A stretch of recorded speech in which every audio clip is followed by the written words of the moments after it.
Kasako Media, tunaangazia maisha, tunaandika kesho.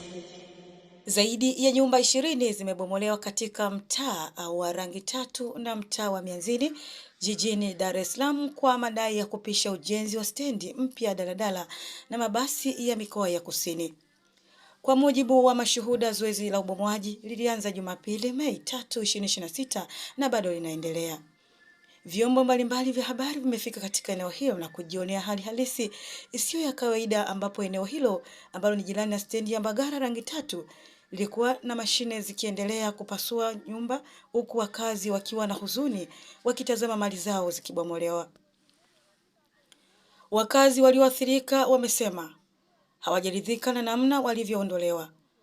Wanalalamikia serikali kuwa hawakupewa muda wa kutosha kuhama wala fidia stahiki. Tulijua tu jana asubuhi tunakuta mashine zimeanza kupasua. Hatujajulishwa mapema, wengi mali zetu zimeharibika, alisema mmoja wa waathirika ambaye hakutaja jina lake litajwe. Wananchi hao sasa wanaiomba serikali na viongozi wa juu kuingilia kati ili haki itendeke.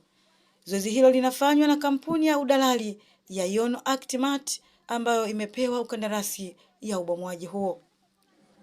Akizungumza na vyombo vya habari, msemaji wa halmashauri ya manispaa ya Temeke, Juanita Joseph, amethibitisha kuwa ubomoaji huo unafanyika ili kupisha ujenzi wa stendi ya kisasa ya daladala na mabasi ya mikoa ya kusini.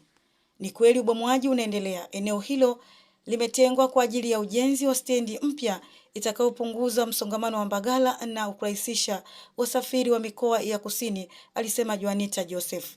Hata hivyo, hakuzungumzia kwa kina kuhusu swala hilo la fidia kwa waathirika au kama walipatiwa taarifa ya kutosha kabla ubomoaji huo. Zoezi la kupisha maeneo ni la msingi, lakini linapaswa kufanyika kwa kuzingatia sheria ya ardhi namba 4 ya mwaka 1999 linaloeleza ulipwaji wa fidia ya haki na taarifa ya kutosha kwa wananchi kabla kubomoa makazi ya ardhi.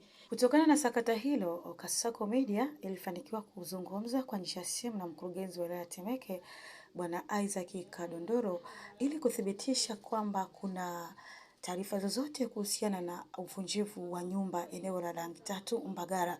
Naye amekiri kwamba hajui chochote kuhusiana na uvunjifu wa nyumba na hawezi kuzungumza chochote. Na hii taarifa inaendelea kuhusiana na ubomoaji wa stendi hapo Mbagala. Sijui hiyo kwa maana tumesikia wananchi wakilalamika kwamba wamebomolewa bila kufuata taratibu. Hilo wewe unalizungumziaje kama mkurugenzi wa wilaya? Mimi sina majibu juu ya hilo. Ndio. Na sakata hili wewe una taarifa nalo au mimi ndio kwanza nakupa taarifa? Taarifa sina. Haujui kama pale stendi panabomolewa? Hapana. Okay. Sifahamu hilo.